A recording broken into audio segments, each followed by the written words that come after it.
اعوذ باللہ من الشیطان الرجیم، بسم اللہ الرحمن الرحیم۔ ناظرین اکرام، حدیث مبارکہ میں آتا ہے کہ ایک روز حضرت محمد صلی اللہ علیہ وآلہ وسلم فرما رہے تھے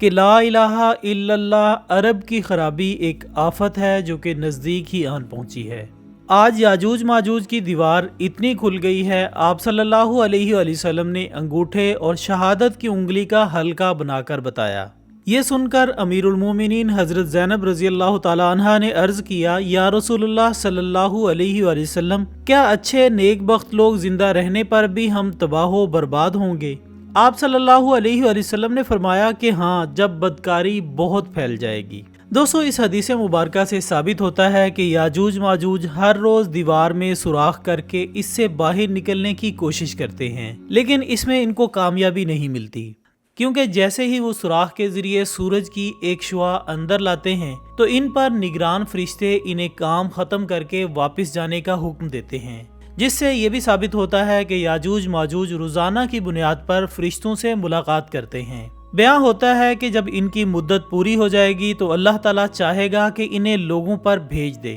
تو وہ اسے سوراخ کریں گے، حتیٰ کہ جب وہ اس سوراخ سے سورج کی شعاعیں دیکھیں گے تو ان کا سردار کہے گا کہ واپس چلو، تم باقی انشاءاللہ تعالیٰ کل کھو دیں گے۔ تو اس کے بعد اگلے دن جب وہ دوبارہ واپس آئیں گے تو وہ دیوار اسی حالت میں ہوگی جہاں وہ چھوڑ کر گئے تھے، اور یوں وہ اس دیوار میں سوراخ کرنے میں کامیاب ہو جائیں گے اور لوگوں پر نکل آئیں گے۔ وہ سارے پانی کو جذب اور خشک کر جائیں گے اور لوگ ان سے بچنے کے لیے اپنے قلعوں میں بند ہو جائیں گے۔ اس کے بعد وہ اپنے تیر آسمان کی طرف چلائیں گے تو وہ تیر خون آلود ہو کر واپس ان کی طرف آئیں گے۔ راوی مزید بیان کرتا ہے کہ ان کے تیر خون آلود ہوں گے اور یہ ان کے لیے ایک فتنہ ہوگا۔ اس کے بعد وہ کہنا شروع کریں گے کہ ہم زمین والوں پر غالب آ گئے اور آسمان والوں پر بھی غلبہ حاصل کر لیا ہے، تو اللہ تعالیٰ ان کی گدی میں ایک ایسا کیڑا پیدا فرمائے گا جس سے وہ سب مر جائیں گے۔ رسول اللہ صلی اللہ علیہ وآلہ وسلم نے فرمایا کہ اس ذات کی قسم جس کے ہاتھ میں میری جان ہے، بے شک زمین کے جانور موٹے اور ان کے جسم بھر جائیں گے،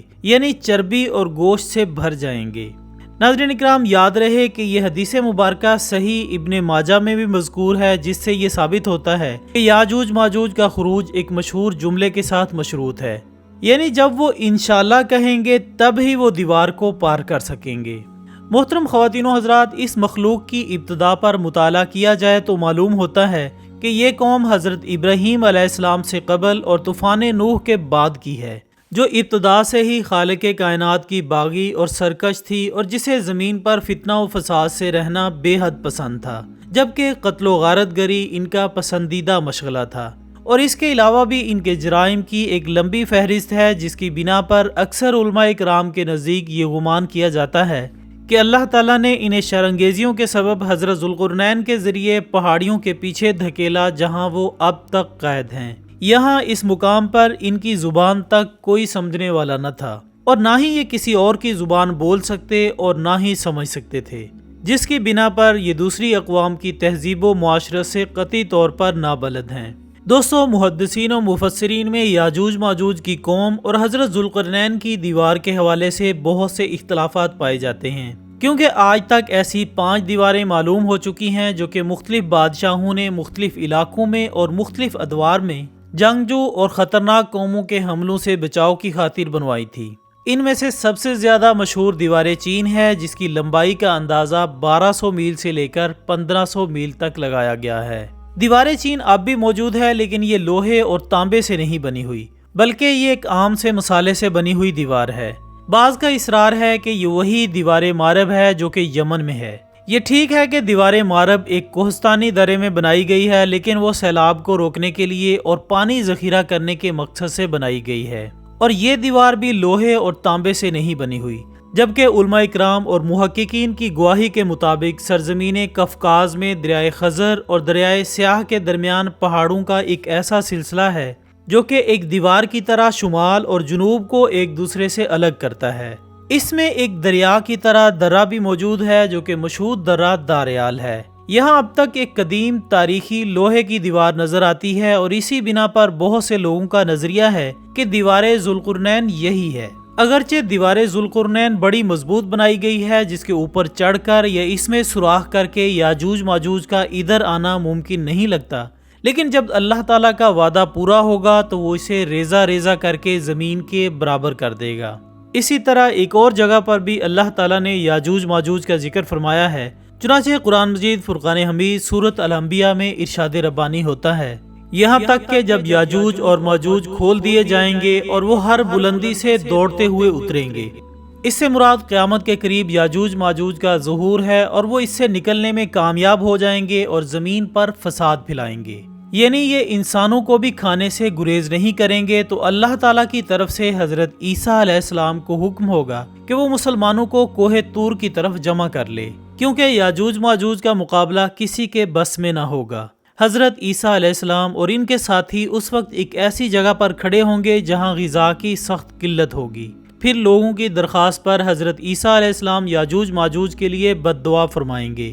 بس اللہ تعالیٰ ان کی گردنوں اور کانوں میں کیڑا پیدا کر دے گا جو کہ بعد میں پھوڑا بن جائے گا۔ اس پھوڑے کے پھٹنے سے یہ ہلاک ہونا شروع ہو جائیں گے، سب کے سب مر جائیں گے اور ان کی لاشوں سے ایک بالشت زمین بھی خالی نہ ہوگی اور ہر طرف ان کی لاشوں کی گندی بو پھیل جائے گی۔ پھر حضرت عیسیٰ ابن مریم دعا فرمائیں گے تو اللہ تعالیٰ اونٹ کی گردن کے برابر پرندے بھیجیں گے جو کہ ان کی لاشوں کو اٹھا کر نہ جانے کہاں پھینک دیں گے۔ پھر ایک بارش ہوگی جس سے کل زمین صاف شفاف ہو جائے گی اور ہر طرف ہریالی و خوشحالی ہوگی۔ ناظرین، صحیح مسلم کی ایک اور روایت میں صراحت ہے کہ یاجوج ماجوج کا ظہور حضرت عیسیٰ علیہ السلام کے نزول کے بعد ان کی موجودگی میں ہوگا، جس سے ان مفسرین کی تردید ہو جاتی ہے جو کہ کہتے ہیں کہ تاتاریوں کا مسلمانوں پر حملہ یا منگول ترک جن میں سے چنگیز بھی تھا یا روسی اور چینی قومیں یہی یاجوج ماجوج ہیں۔ لہٰذا دوستو، اس سے یہ بات ثابت ہوتی ہے کہ یاجوج ماجوج ایک الگ قوم ہے جس کا ظہور قرب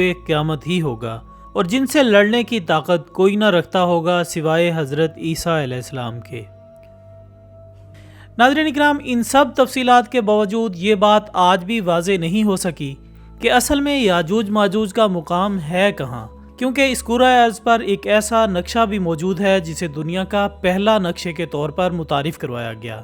اور یہ دعویٰ کیا گیا کہ یہ وہ نقشہ ہے جس میں پہلی دفعہ دنیا کے کئی علاقوں کی نشاندہی ایک چارٹ کی صورت میں کی گئی تھی۔ لیکن اس نقشے کی سب سے خاص بات ان دو علاقوں کا ذکر ہے جہاں واضح طور پر یاجوج ماجوج کے مقامات کو ظاہر کیا گیا، جو کہ شمال کی طرف دور دراز علاقوں میں بلغاریہ کے قریب واقع ہے۔ دوستو، کہا جاتا ہے کہ اس نقشے میں ایک طرف وہی دیوار ہے جبکہ دوسری طرف وسیع سمندر موجود ہے، یعنی یاجوج ماجوج کے آگے وہ دیوار ہے جسے وہ توڑ نہیں سکتے اور ان کے پیچھے ایک وسیع سمندر ہے جس کو وہ لوگ عبور نہیں کر سکتے۔ اس نقشے کو بنانے والے الادریس 12ویں صدی کے ایک مشہور جغرافیہ دان تھے جنہوں نے مسلمانوں پر مشتمل کئی علاقوں اور ان کی تہذیبوں کو مد نظر رکھتے ہوئے کئی مشہور نقشے جاری کیے تھے۔ لیکن اس نقشے کی سب سے خاص بات یاجوج ماجوج کے علاقوں کی نشاندہی ہے جہاں وہ موجود ہو سکتے ہیں۔ دوستو، یہ بھی کہا جا رہا ہے کہ آج شاید انسان ان علاقوں میں جا بھی چکا ہو، لیکن اللہ کے حکم سے آج تک یاجوج ماجوج کی قوم کسی کو نظر نہ آئی ہو، کیونکہ اللہ تعالیٰ یاجوج ماجوج کو معین مدت تک انسان کی آنکھوں سے پوشیدہ رکھے گا۔ تو دوستو، یہ تھی ہماری آج کی مختصر ویڈیو۔ ہم امید کرتے ہیں کہ آپ کو یہ ویڈیو ضرور پسند آئی ہوگی۔ ویڈیو کے بارے میں کومنٹس کی صورت میں اپنی رائے ہم تک ضرور پہنچاتے رہا کریں۔ بہت جلد انشاءاللہ دوبارہ ملاقات ہوگی ایک اور اچھی سی ویڈیو کے ساتھ۔ تب تک اپنا، دوستوں، رشتہ داروں اور گرد و نواح کے تمام لوگوں کا بہت خیال رکھیے گا۔ اللہ حافظ۔